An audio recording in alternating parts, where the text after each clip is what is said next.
Good evening everyone. Pramod academy में आप सभी का स्वागत है। अभी हम लोग जानेंगे नोमेनक्लेचर ऑफ कंपाउंड्स।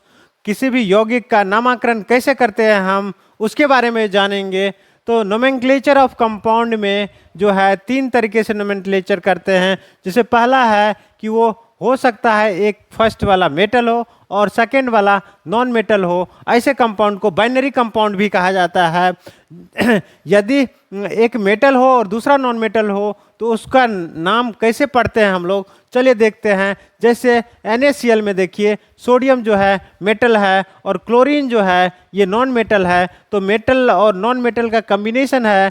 तो इसमें क्या होता है कि फर्स्ट वाले यानी मेटल को का फुल नेम पढ़ा जाता है और नॉन मेटल में IDE लगा दिया जाता है। तो फर्स्ट मेटल का क्या होता है, उसको फुल नेम पढ़ा जाता है और नॉन मेटल जो होता है उसके लास्ट में IDE लगा दिया जाता है। ये रूल है। और यहाँ पे देखिए, जैसे NaCl जो है एक मेटल है एक नॉन मेटल है, तो सोडियम पूरा पढ़ेंगे और क्लोरीन में IDE लगा दिए, लास्ट में क्लोराइड हो गया, सोडियम क्लोराइड। इसी तरीके से दूसरा एग्जाम्पल है मैग्नीशियम ऑक्साइड। तो मैं ये धातु है ये अधातु है, तो ये मैग्नीशियम ये धातु को पूरा लिखेंगे और जैसे अधातु को जो है इसमें लास्ट में IDE लगा देंगे।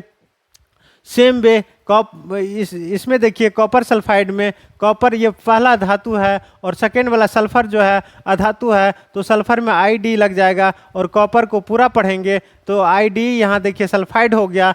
जैसे देखिए यहाँ एक लोहा है और दूसरा क्लोरीन है, तो यहाँ पे लोहा जो है धातु है, क्लोरीन अधातु है, तो यहाँ पे क्या हो गया, आयरन क्लोराइड, आयरन क्लोराइड। इसी तरीके से यहाँ जो है लोहा है और दूसरा ऑक्सीजन अधातु है, इसको पढ़ेंगे आयरन ऑक्साइड। तो ये फर्स्ट रूल था। अब चलते हैं सेकेंड रूल की तरफ। सेकेंड रूल में हो सकता है कि फर्स्ट नॉन मेटल हो और सेकेंड भी नॉन मेटल हो। तो दोनों यदि नॉन मेटल हो तो ऐसे केस में हम लोग क्या करते हैं, हम लोग कुछ प्रीफिक्स यूज करते हैं। तो देखिए कुछ प्रीफिक्स क्या है। जब एक एटम हो तो उसके लिए मोनो यूज करते हैं, जब 2 एटम हो उसके लिए डाई यूज करते हैं, जब 3 एटम हो उसके लिए ट्राई यूज करते हैं, जब 4 एटम हो तो उसके लिए टेट्रा यूज करते हैं, और जब 5 एटम हो कंपाउंड में उसके लिए पेंटा यूज करते हैं। तो चलिए एग्जाम्पल से समझते हैं इसको। जैसे यहाँ पे देखिए कार्बन और ऑक्सीजन का से कंपाउंड बना हुआ है। तो ऑक्सीजन क्या है, ये सिंगल है, तो इसमें क्या लगा देंगे, मोनो लगा देंगे, तो इसका नेम हो जाएगा कार्बन मोनोऑक्साइड। अब देखते हैं CO2। CO2 को कैसे पढ़ेंगे, तो CO2 का इसका नोमेनक्लेचर हो जाएगा, ये कार्बन है तो कार्बन को पूरा पढ़ेंगे। और ऑक्सीजन जो है यहाँ पे ऑक्सीजन 2 है, तो ऑक्सीजन का 2 एटम है, इसीलिए इसमें डाई लगा दिए, डाई ऑक्साइड हो गया।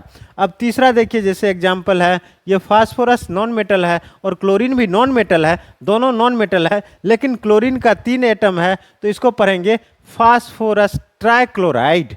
अब जैसे चौथा एग्जाम्पल देखिए, एक कार्बन नॉन मेटल है और दूसरा जो है क्लोरीन का नॉन मेटल है, लेकिन क्लोरीन का 4 एटम है, तो 4 एटम होने के कारण इसको पढ़ेंगे कार्बन टेट्राक्लोराइड। देखिए 4 के लिए क्या है, टेट्रा का यूज हुआ है। और 5 यदि क्लोरीन हो, 5 यदि एटम हो तो उसके लिए पेंटा यूज करते हैं, तो ये फास्फोरस पेंटाक्लोराइड हो गया। यहाँ देखिए पेंटाक्लोराइड हो गया। तो इस तरीके से इसका जब दोनों नॉन मेटल हो तो ऐसे प्रीफिक्स यूज करते हैं। और इसमें देखिए जो है देखिए और कुछ एग्जाम्पल है। जैसे ये नाइट्रोजन मोनोऑक्साइड, इसको पढ़ेंगे। जैसे इसमें देखिए नाइट्रोजन का 2 एटम है और ऑक्सीजन का 1 एटम है, तो इसको जो है इसको डाई नाइट्रोजन ऑक्साइड पढ़ेंगे। ये जैसे देखिए इसमें नाइट्रोजन अकेला है और ऑक्सीजन का 2 एटम है, तो इसको नाइट्रोजन डाई ऑक्साइड पढ़ेंगे, क्योंकि ऑक्सीजन का 2 एटम है। यहाँ देखिए नाइट्रोजन का 2 एटम है, ऑक्सीजन का 3 एटम है, तो इसको पढ़ेंगे डाई नाइट्रोजन तीन एटम है तो ट्राई पढ़ेंगे, ट्राई ऑक्साइड। तो डाई नाइट्रोजन ट्राई ऑक्साइड इसको पढ़ेंगे। अब देखिए N2O4 को क्या पढ़ेंगे। नाइट्रोजन का 2 एटम है, ऑक्सीजन का 4 एटम है, तो नाइट्रोजन का 2 है तो डाई पढ़ेंगे, डाई नाइट्रोजन। ऑक्सीजन का 4 एटम है तो टेट्रा ऑक्साइड। तो डाइनाइट्रोजन और टेट्रा ऑक्साइड ये हो गया। अब देखते हैं N2O5 को क्या पढ़ेंगे। N2O5 को पढ़ेंगे कि दो नाइट्रोजन का आइटम है तो डाइनाइट्रोजन और पेंटा ऑक्साइड, चूंकि ऑक्सीजन 5 है तो इसको पढ़ेंगे पेंटा ऑक्साइड। तो इसमें जो है कुछ एक्सेप्शन है, जैसे यदि हाइड्रोजन भी एक नॉन मेटल है, जब हाइड्रोजन हो कंपाउंड में तो उसको जो है उसमें प्रीफिक्स नहीं लगाते हैं। तो उसको जैसे यहाँ पे देखिए हाइड्रोजन का 2 एटम है तो इसको हमें पढ़ना चाहिए कि डाइहाइड्रोजन, बट ऐसा नहीं पढ़ेंगे, ये इसको कहेंगे हाइड्रोजन सल्फाइड। तो H2S को क्या पढ़ेंगे? हाइड्रोजन सल्फाइड, ये एक्सेप्शन है। अब चलते हैं, तीसरा रूल कहता है, तीसरा रूल अपने कॉमन नेम से फेमस है। तो जैसे देखिए एग्जाम्पल में, जैसे H2O जो है क्या है? पानी है, वाटर, वाटर के नाम से ही फेमस है कॉमन नेम से। जैसे NH3 अमोनिया, इसको बिजनेस नेम भी कहते हैं। तो NH3 जो है ये क्या है? अमोनिया का फार्मूला है, अमोनिया। और ये जैसे PH3 ये फॉस्फीन गैस का फार्मूला है, और जैसे H2O2 हाइड्रोजन पर ऑक्साइड का ये फार्मूला है। ये अपने कॉमन नेम से ही काफ़ी फेमस है। जैसे एक एग्जांपल देखिए यहाँ पे HCl, ये क्या है?